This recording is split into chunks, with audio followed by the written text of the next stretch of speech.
I started climbing the corporate ladder because I wanted to prove something to myself and everyone else. And now I don't care. The minute I stepped out of that bubble and tapped into the foundership Black British world, I was like, there's like another universe out here. I love connecting people. And I don't know if that's the very Caribbean nature of me and the American nature, but it's, oh, you should meet so and you need to connect with them. Whereas it's a little different here. I wanted to see more Black women network with each other. I created monthly link ups. I wasn't going to wait for somebody to do it and complain it never happened. Hello and welcome to Coffee and Oysters, the London Business Babe podcast, where we get you together with business tips that actually work and let you know where it's worth tapping your oyster around the city. My name is Frances Adora Matthews. I am a certified Notion consultant and founder of the Notion Bar, where I get my clients together with personalized productivity systems built in Notion. Every month we host the Big Notion Energy Academy, where we go over Notion's latest releases, and you can ask me, a Notion expert, your burning questions. Details in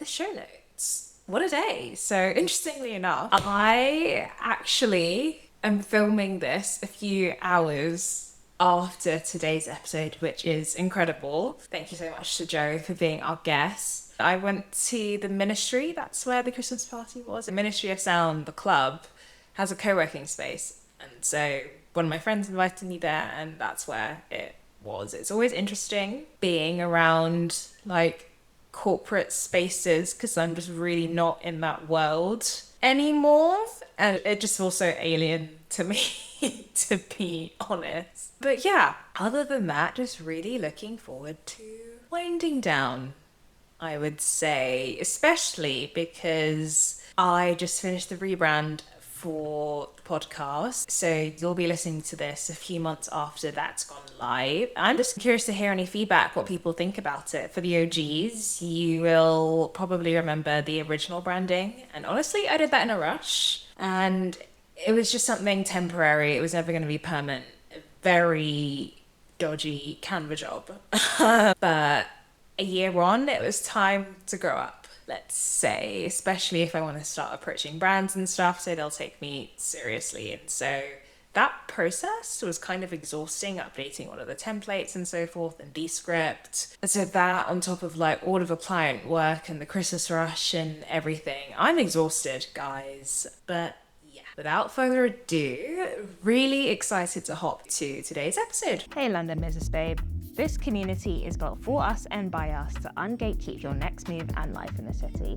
If you never want to miss out, subscribe to the Substack where episodes will land straight in your inbox. Plus, every other Monday, you'll get a chance to feature on the show by shouting yourself out in the Manifest Monday email. You never know who's listening. Details in the show notes. Now, grab a cup of coffee or your favorite beverage and let's get into today's interview. Super excited for today's episode. Today we have Jo Wong, who is an award-winning leader with 15 years in sales and business development, renowned for driving growth and building high-performing teams. In May 2025, she launched a consultancy for Black female founders driven by a personal commitment to address unique challenges and close the wealth gap. A neurodivergent Black mother and expat, Jo offers an empathetic, effective approach, leveraging her diverse experience and expertise to help businesses thrive.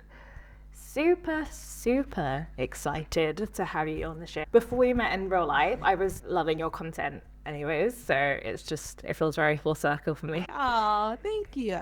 And it's the same for me because, yeah, I've been following the podcast and your content and what you've been doing. Oh, it's the end of, we are filming this right now on the 11th of December, so it is that run up to Christmas. How is that going for you personally? Feels a little surreal being that I've been in sales, commercial, business, retail for so long. It feels like I should be doing a lot more than I'm doing because it's my first year as an entrepreneur. So it's different. Like after going from working with massive businesses like Mac or Joe Malone, or where Christmas and the holidays are huge, it feels a little surreal to say, oh wait, I'm not working big events or Black Friday or heavy shopping days. So this is the first Christmas as a founder. I feel a little confused. Does that make sense?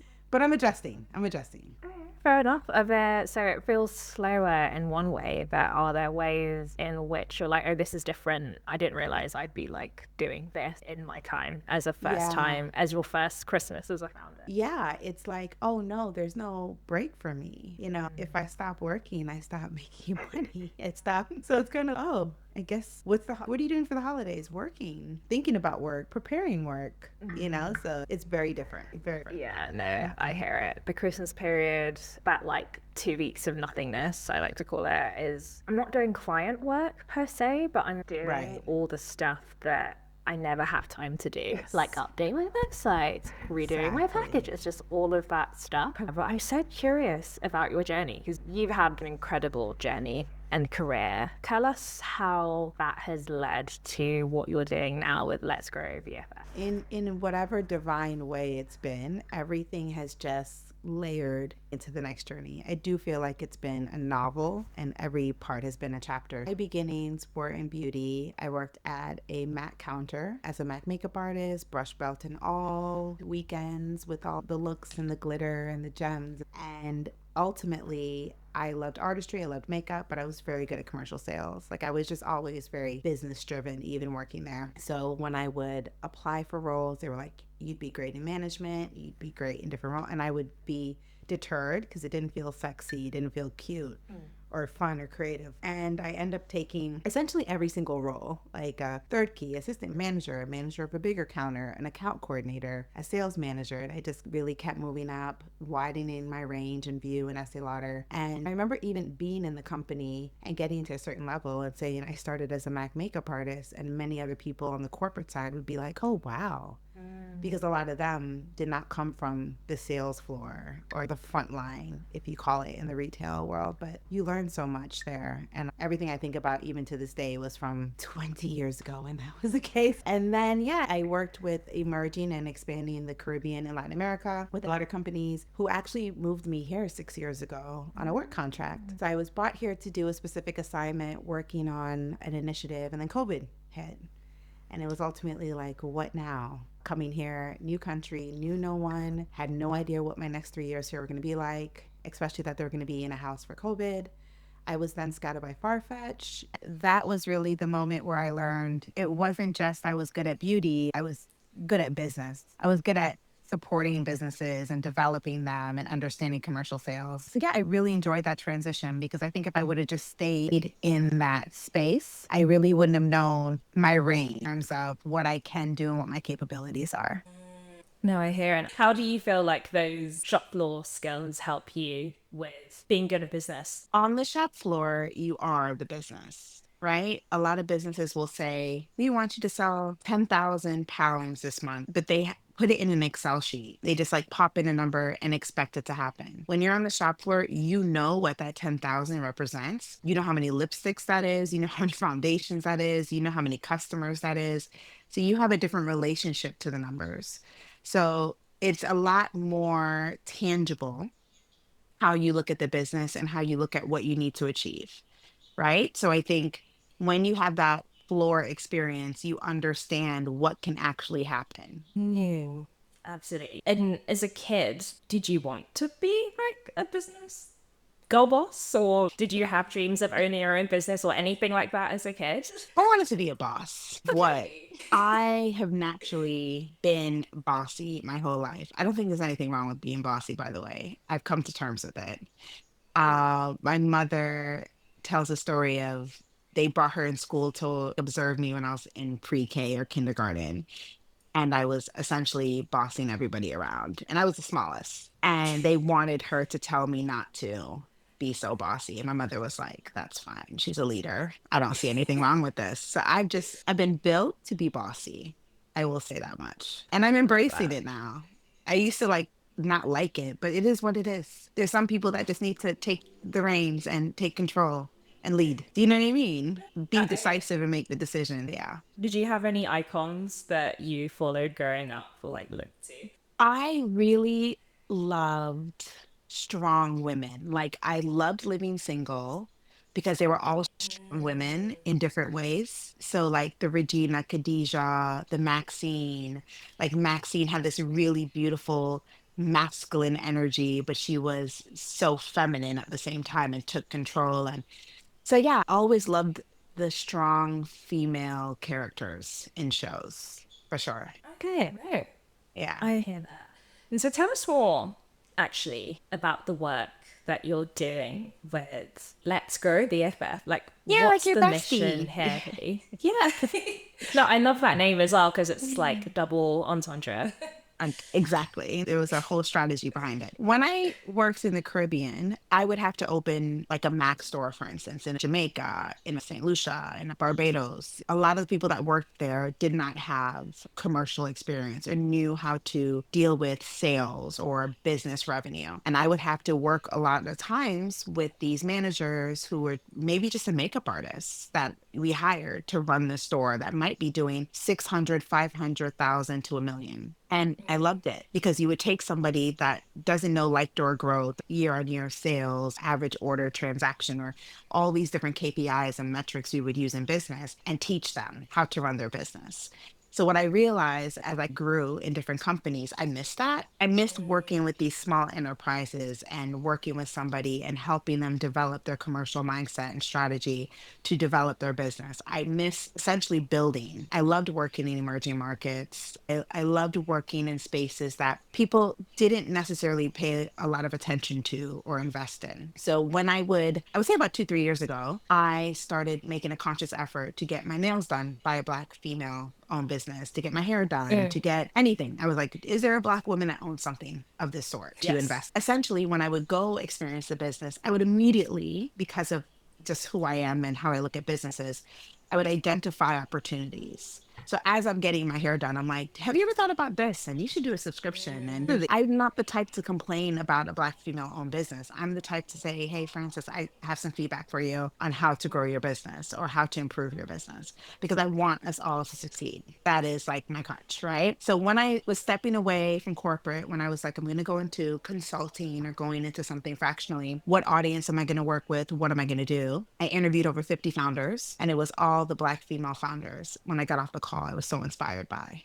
And I was like ready to run their business. Please give it to me. I want to do something with this. So that's essentially the birth of Let's Grow BFF. So we launched in May. And honestly, for the past 6, 7 months, it's just been speaking to founders and saying, if you could get my brain into your business, what could I do for you? And really building these curated, specialized experiences and resources and support that makes sense for their business from a sense of accessibility, affordability, and information. So that's really been the journey of Let's Grow BFF. What made you actually want to jump from corporate in the first place to start this? I think it was a combination of things. I've had the work for yourself bug invested in the seed in me for a while. When I was working at Estée Lauder, I was the special projects girl. They would always send me somewhere to work on a special project. And I was working on one with a consultancy agency. I went out to drinks with one of them, and she was like, you know, you're doing this for free. She's like, we get paid a lot of money per hour to do what you're doing for the company.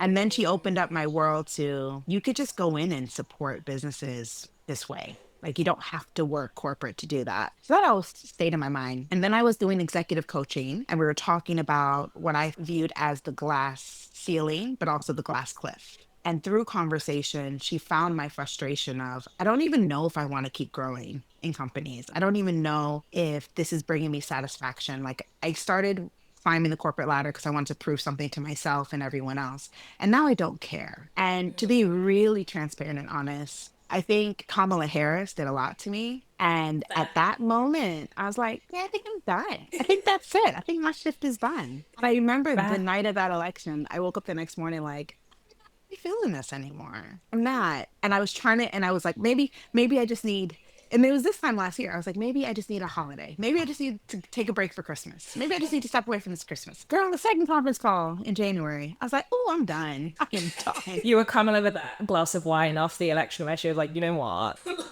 We were tried. discussing like the same problem I've discussed for like 7, 8 years in corporate. And I was like, what am I doing? And that was it. It was literally, I remember ending that call and being like, I'm done. I'm done. Oh my God, I'm done. And yeah, it was time. I had just finished my MBA as well. And it was like coming, I finished that call and I was like, emotionally, mentally, spiritually, I'm done. The next week I graduated, got my MBA. And that month, that January, I was like, it's time to exit. This is it. It's time. It's time. We're going to do it, And yeah, I have absolutely no regrets at all. Amazing. And what were some of the learning curves that you've experienced building and growing your own business like for yourself this time? I don't know if it was a learning curve, but the networks, specifically in the UK, are vast. I feel like I've tapped into another universe. Like there's so much. Like when you're in corporate, you're so head down. Like my feed, my social media, my circles, my networking were so beauty, corporate, retail, e-commerce, fashion. The minute I stepped out of that bubble and tapped into the foundership, entrepreneurship, Black, British commerce, British business world, I was like, there's like another universe out here. And I don't know if I was prepared for that. Like how vast and big it is, and the massive amounts of offerings and communities and networks and events and activations. And so that threw me off a little bit because I was like, where do I fall? There's so much going on. Every conversation I would have with someone like you, they'd be like, have you heard of this group? And are you doing this? And you're going to this event? I'm like, what the heck? Like, where was all of this? You know what I mean? Because when I was in corporate, it was like a bubble. I wasn't aware of any of it. Yeah. So yeah, I think it was just stepping into another ecosystem after a double-digit amount of years not in it at all. Yeah, no, the London community, especially, it goes deep. Like you always, whenever you go to an event, if you start going to enough events, you start seeing the same people and they introduce you to other people. And then it's just a multiplier effect, essentially. But that's so cool. And how do you feel like, is that a different energy? Would you say, so you say like, yes, you were in corporate for a while, but how also do you feel like the energy is different in London, let's say, compared to like the US or the Caribbean where you've worked before in terms of these like founder communities, if you know or can compare at all? I think the community aspect, the networks I had in the Caribbean, Latin America, and the US share more of what I'm doing with each other than in the UK. I think in the UK, you're very much, let me sit back a little bit. There's usually a little apprehension. There's a little bit of a gauge of trust. So they want to sit back, watch what you're doing, and listen. But the US, I told one person what I'm doing. They sent me 5 people the next week. They're like, oh, you should talk to this person. Oh, you need to work with this person. And I was like, whoa, okay. On the Caribbean as well. But in the UK, I think people keep their cards a little closer to their chest. Yeah, no, I can definitely relate. I went to college in the States and completely agree. Like people in the UK are way more conservative. Not like necessarily. With everything, with their information, with share it, like it's very, you keep it close. And I get when it works well. Right? Because oversharing is not always the best process as well. And I think Americans, I'm an oversharer. I have to be like, you're talking too much. So I've had to learn the perks of that and the benefit of that here. Yeah, like exactly. I love connecting people. And I don't know if that's the very Caribbean nature of me and the American nature, but it's, oh, you should meet so and you need to connect with them. Whereas it's a little different here. Yeah, no, definitely. I think also in the UK, you're sort of primed to be small as well. Like you're not want too much. Not be like, it's just like stop showing off. And so you're just happy for that little bit that you've got, but you don't actually realize that you're being played. It's so true. And how much of it feels a little like scarcity, So I do agree with that. But then I hear so much of the people in the UK love what they see in America. And I'm like, you could do it too. Rules.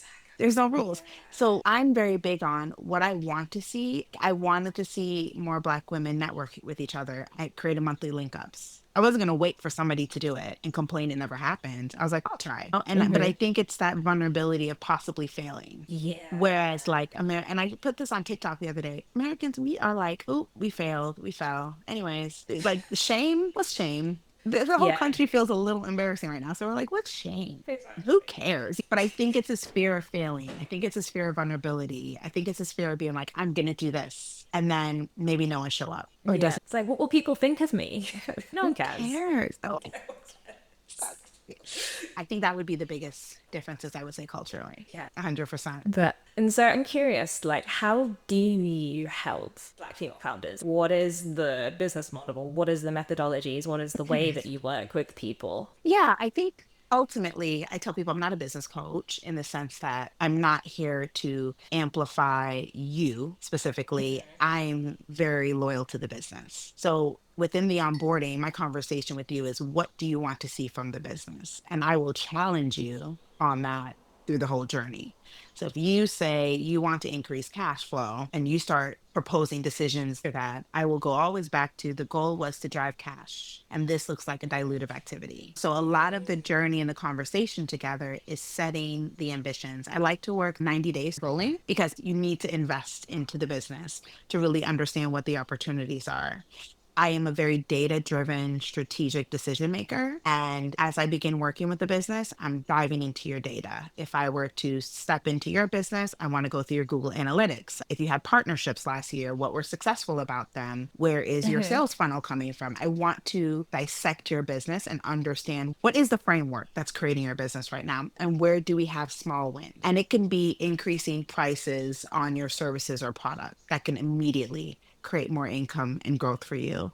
It can be looking at your Google Analytics and posting content at different times a day so that you're really capitalizing on when you have your market and audience.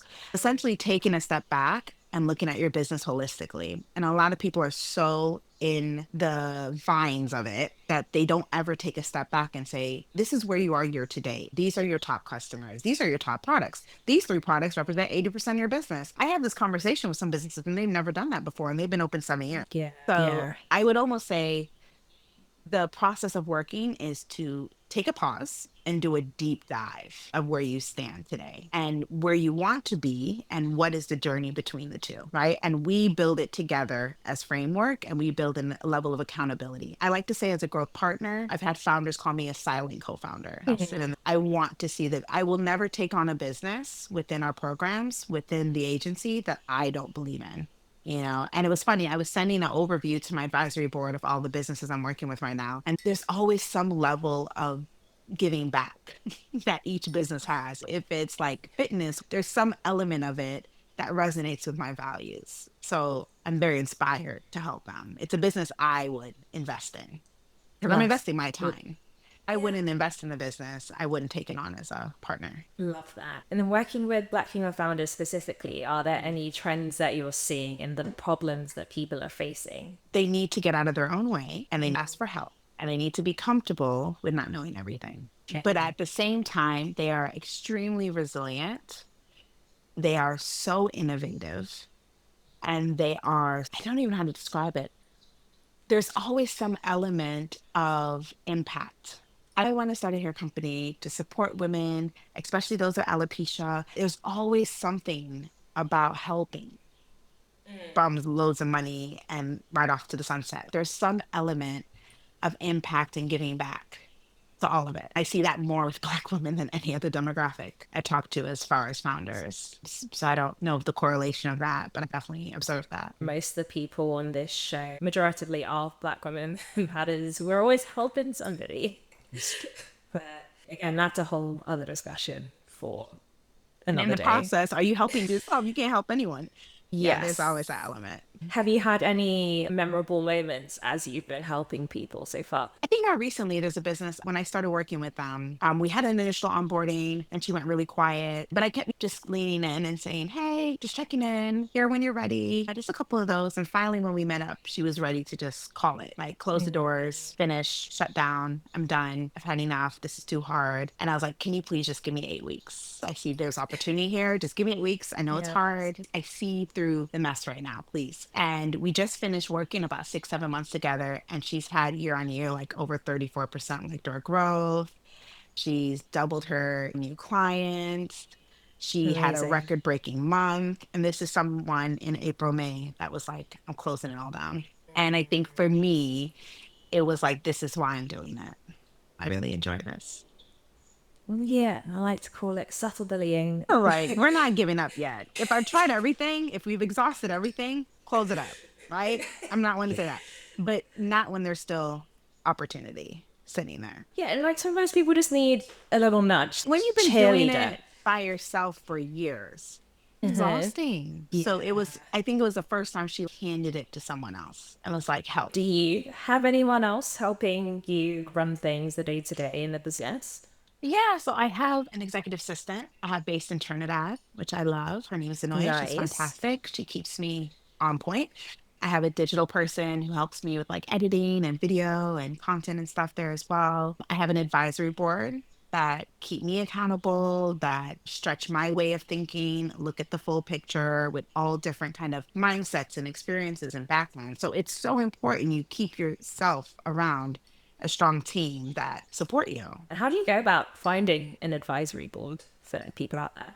I don't know if I have the methodology necessarily, and mine all kind of came by accident. In the midst of building, I was so active on LinkedIn, just popping in everyone's DMs. And if you remotely had any level of interest in supporting Black women, especially in business, I've probably DM'd you, no matter what you look like, white, Black, whatever, male or female. And through the conversations I had with so many people, it was really the people I spoke to that not only believed in what I was doing, but gave me insights, challenged me, made the time for me. I approached and I said, I would love to continue these conversations and get your feedback and get your guidance as an advisory board member. And they were thrilled. They said, yes, I didn't know. But I opened it up. Some said no, and some it wasn't the best fit, but they said, Yes. I'm here on the side if you ever need to check in, whatnot. So it's not necessarily something everyone will say yes to and have capacity for, but the ones that really believed in the vision and understood how and I think it's important that you are clear about what each role would do. And I was very specific and curated the request. One person has a very extensive VC background. So I was like, where I see your impact in Let's Grow BFF is how do we translate this and work closer with funding and VCs and execute. So he understood this is what she wants from me and this is what my contribution will look like. So I think it's important that you don't just say, can you be an advisor? You're very specific about their impact and expertise they're bringing to the experience. Love that. And your lesson learned, like, be shameless. Like, as you just demonstrated there, like, The DM worst. the people. Yeah, she was Like, the worst in the one. like, the worst anyone can ever say is no. Leave you on red. Isn't it? I get left on red all the time, girl. And then I meet them in person and it is awkward because I'm like, I didn't message you on LinkedIn, but we're just going to pretend we've never conversed before. I'm just going to talk about you as a content creator. If you are listening to this and haven't seen Jo's content, like, please go check it out. Oh, God. Like, it's so good. Yes, in the best way. Thank you. But how does, like, you building a personal brand through your content play into everything? Is the personal brand a vehicle to move people towards the business? Like, what's the balance for you at the moment? I wish it was that organized. I'm still trying to figure it out. Honestly, I am a storyteller by heart. And I really resonate with sharing what's going on and connecting with other people in that forum. We connected through storytelling, from you storytelling what you're doing, me storytelling what I'm doing. And I think that's something I became a big fan of during COVID, right? You got to pop into people's lives, right? And be like, oh, what are they doing now? Oh, they just finished their garden. So it was nice to tell my story and people resonate and connect with it. And being far from friends and family, social media has always been a way for me to just let everyone know what's going on with me. Sure. I'm in another world, in continent, whatever. And it's helped me find people and connect with people locally here as well. Let's Grow BFF. I would to channel my personal brand or positioning now that I feel like I could be a lot more uncensored. And it's my way of saying I'm never going back to corporate because I'm just chatting bare shit on social media now, not worried about who sees it. It's liberating. Oh, this is I could just say whatever I want, but not in a way that's offensive, but not being worried about, oh, the company see this and will I not get the next promotion? Or, so just to be able to just talk freely. Any of my opinions or views on things are, dangerous or not appropriate. What it's like in the corporate where, you're a corporate worker and you can't say your opinion on the election or this or that, and I feel like the opinions I have now are just human rights. I just think people do their own life. Anyways, I just feel very liberated on socials these days, and that's what you're getting. And I don't want to ever portray this cookie cutter beautiful perfection life. I love TikTok because majority of the time I look a mess and I'm dealing with myself or my daughter River, life and figuring things out. And I think a lot of us need to see the authenticity in each other more. Yes. Yeah. 100% agree on that. I'm on a similar journey where I'm just going to post stuff. Like, just whatever's on my mind that day, just like let it flow. And I think people appreciate that a lot more compared to like, here's a really curated day in my life. Like, we almost like you're FaceTiming a friend, and that's what I love about your content. Oh, you just literally shared my strategy because there is no strategy. I'm just like, you know what? I got something to say. And I probably have no one else to talk to and say it. So I end up on TikTok telling someone. I'm glad to hear that. That's very nice. And I think, you know what? Turning 40, you really stop caring. Like, you leave corporate, stop caring. You turn 40, you stop caring. You're a mother of a toddler, you really don't care. We're just off the hinges. 2026 is off the hinges, social media wise. Moral of the story, stop caring. Basically. Yeah, I saw Candace Barthway speak the other day, and something she said has stuck with me. And she was like, choose who you fear. Posting that, who am I scared of? Choose who you fear. I don't really fear anyone. What? Having a child, you get this like delusional confidence in life because you feel like you could do anything. It's almost like bungee jumping 100 times for 9 months. That's what having a child to me is like. So after that, I'm like, what can I not do? I can start a business. Why not? I have heard that from a lot of women, actually. Crazy. After having a child is when they just like really leveled up because they're like, oh, I can do anything. Actually, I can actually do anything. I was like, I can do anything. What's next for you? What are you excited about that you're working on at the moment? I'm really excited to expand Let's Grow BFF globally. So I'm working on how do we launch on the continent as a collective. I'm working on continuing to launch in the US, elevating the partners I'm working with. One of them we're launching this month, McKay Beauty brand for melanated skin. Super excited about that.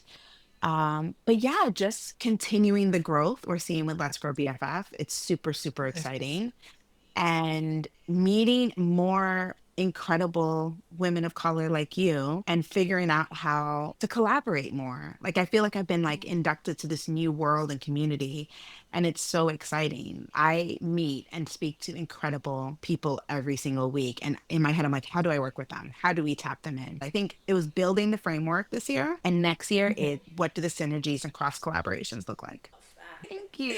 Oh, hey again. Did you know there are roughly 100,000 London business babes out there? And we're on a mission to reach as many as possible. Enjoying what you hear? To support the hours of work that goes into making this special, you can either A, consider supporting directly as a paid monthly Substack subscriber to also unlock future exclusive content for less than a coffee and a croissant. B, any brands listening? We'd love to explore ways for you to be part of the journey. C, at the very least, on your next co-working date, tell a fellow London business babe about us. Details in the show notes. Now let's jump back in. Well, thank you so much for sharing. We made it. Business. We did it. So now we're going to hop into the bit of the show where we talk about things that make your life easier. Okay. And I always love to start this section with music. What is like your ultimate hype song? Like bashment girl tunes. Give me some spice. Give me some, even like an Idonia playlist or something. I just need to feel like invincible. Bashment dance hall, preferably between 95 and 2006. Just give me that. That's my hype music for sure. Yes. Do you have any personal policies that keep you just like grounded? Like, I always say that mine is ideally, if I can really avoid it, I don't take calls before 10 because I'm not a human at that time in the morning. Everything in my calendar. The neurospiciness I cannot be left unsupervised. It needs to be, you can't just leave a big open space in my calendar. You're asking, I might start another business. Do not leave me unsupervised. You're almost like giving yourself, it's like when parents give their kids extracurriculars to keep them out of trouble. That's what my mom did with me. And now I'm like, I know what she was doing because I am dangerous. If you're just like, Joe, a weekend, just do what you want. Who knows what could happen? Like, I ended up in London. Like, you just need to keep me in the rain. I get excited. So yeah, calendar, everything in, everything. And style, like how would you describe your personal style / uniform? Are there any pieces that you lean on, any brands that you're loving at the moment? Yeah, I'm into like, I have my pieces. I love jewelry. I love nails. I love hair. I love lashes, all the things. But clothing wise, it's either like I'm trying to give you sexy kitten or tomboy femme. No in between. There's nothing in between. I do not know what business casual is. Yeah, partially trying to be a minimal, aesthetic, Japanese, not even cool enough Tokyo, Nordic streetwear, or trying to be a hot girl in Miami. So yeah, I'm really into that. Anything that could be Doc Martens, my platform Uggs, or my Wills, Barn, or Adidas. If it doesn't fit in those three, it's got to be some heels or boots because I don't know anything. It's giving range. Do you have Yeah. any hero beauty products that you I could talk about beauty all day. I'm a beauty girly. Don't be fooled by today, but okay, so let's talk skincare. I'm going to shout out K Brown because they're launching and I've been using it for 3 months and I love it. Of course, I'm also going to shout out the Glocery, Clean Greens. I'm an Estée Lauder girl and I'm an advanced repair and I'm also a Lumiere creme and softening lotion. And when I run out of my Estée Lauder, it's going to be rough. I love it. But yeah, skincare wise, I just love skincare. I think skincare is fantastic. And then color makeup wise, I'm really loving Denise and Myricks. I'll always be a MAC girl. There's some things from MAC you can't tell me anything about. Spike brow pencil, plum lip liner. There's certain things. And C7, like certain like foundations will never change with me. Like I'm just hardcore for that. But yeah, I love beauty very much. Fair enough. I love that you mentioned the grocery, actually. I need to Yes. get her on here as well. Yeah, that's one of my favorite founders I work with. Fantastic.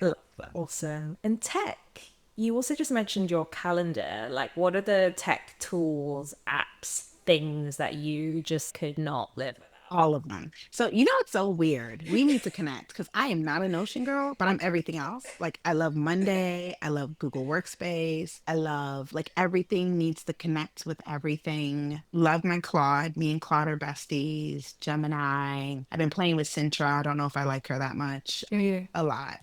Maybe you'll help me with Notion. I found myself being that person. I'm very into tech tools. I think use them. Like they're all there for us. I send Yeah. a booking link to my friends to FaceTime me and go out. You I'm know doing what? it for. I would love to do that too. You know, actually started doing that with a couple of friends, and then people were just like, "Oh, why are you sending you a booking?" I'm just like, I'm not going back and forth with you. Here's one every. You tell me what you want free. Business. I have a baby, and if you want to talk, and you are 5-hour difference for me, so book your FaceTime. Take the booking link, and I'll see you on this date. And Like, and honestly, when I see people post, even like in a business sense, they're like, I hate it when people send me booking links. And I'm like, what I'm getting from that is that like you value your time more than my time, essentially. And it's just like, what's the point? it's giving projection going on, you know? Exactly.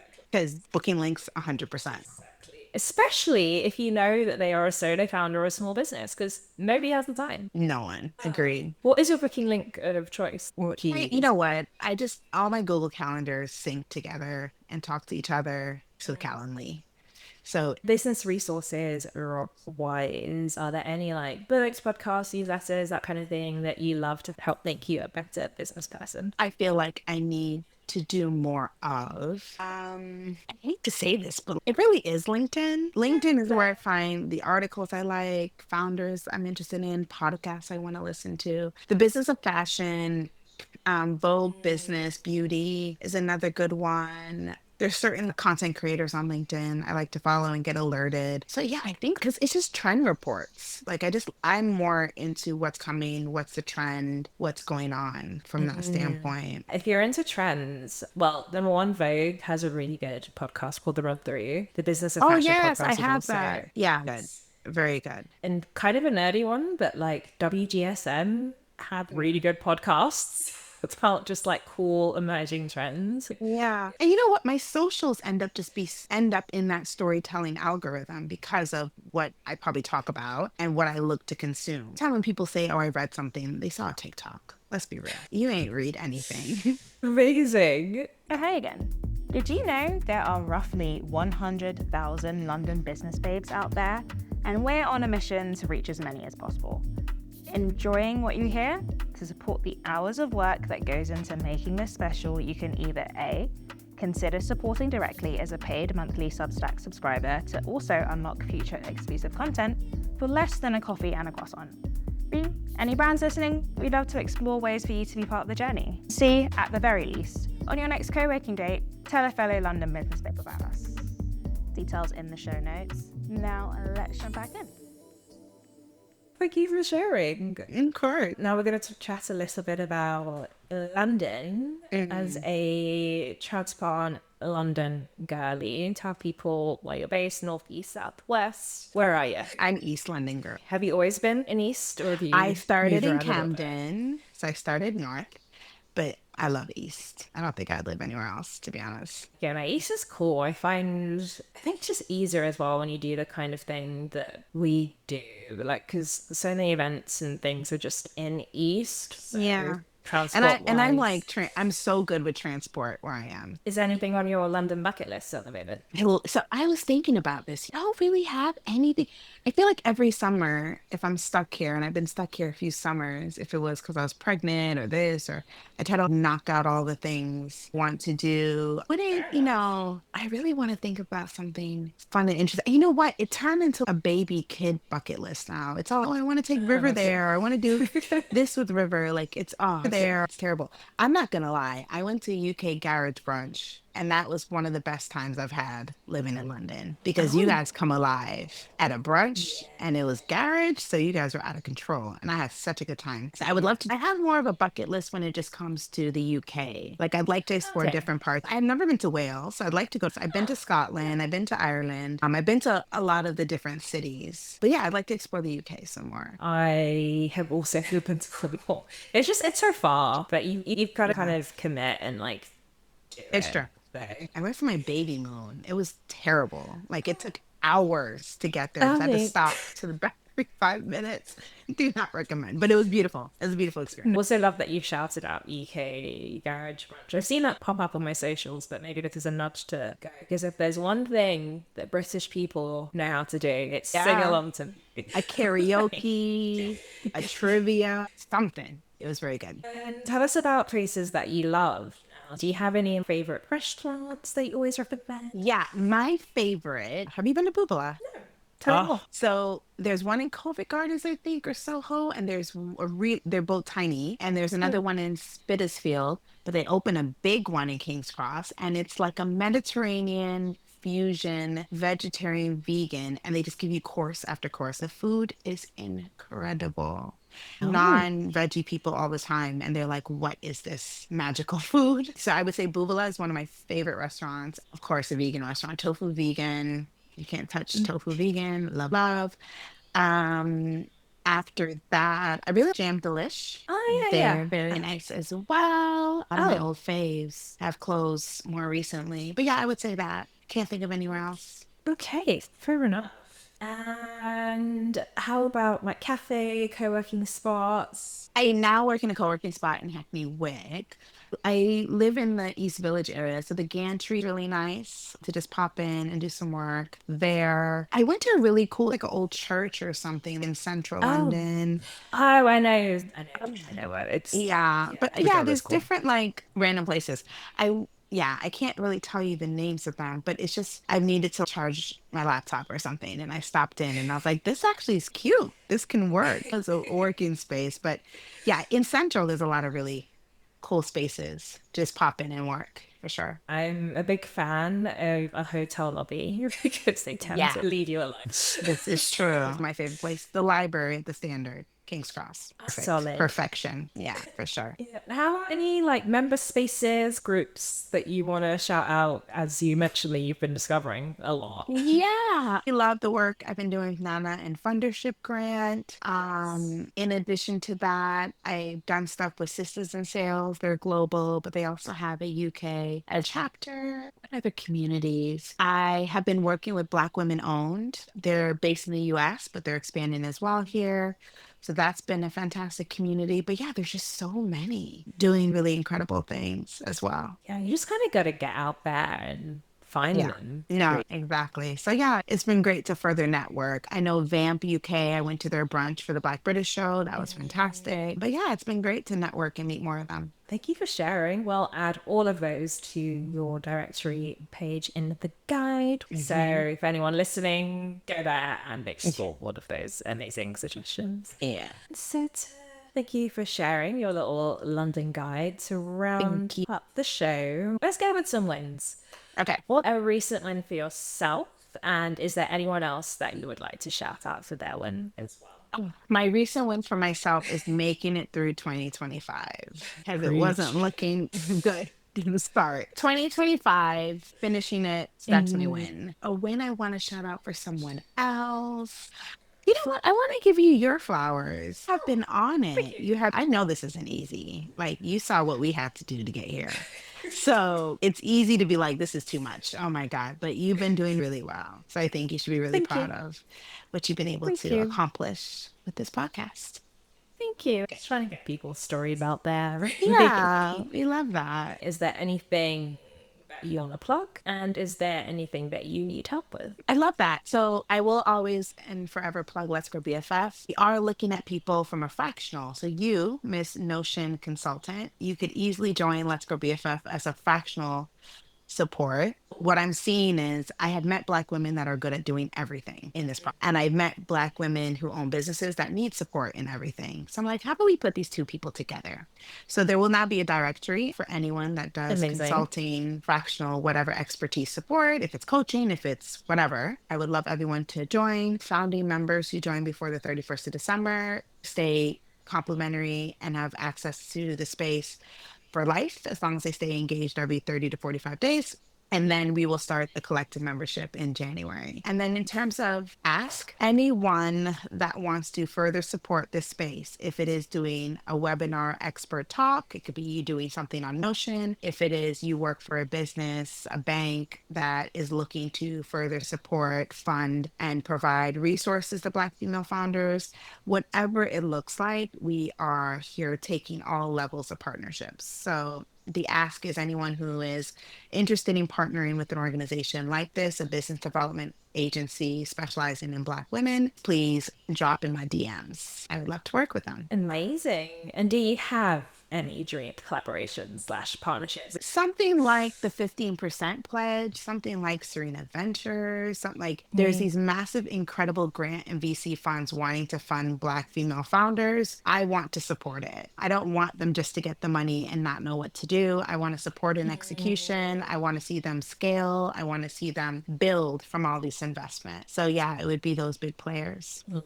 that. Well, from this podcast is to the universe. The universe. Yeah. Yes, let's do it. Amazing. Thank you so much for coming on today. How can people find you? I am super easy to find. Who is Jo Wong? Who is JOWONG on all platforms. We will put all of your details in show notes. People, sit in touch. Thank you so much. Thank you. Thanks for listening. Get in touch at coffeeandoysters@gmail.com. Stay connected at Coffee and Oysters Pod on TikTok and Instagram. And never miss out by subscribing to Substack. Details in the show notes. And most importantly, keep those 5-star ratings coming and see you next time.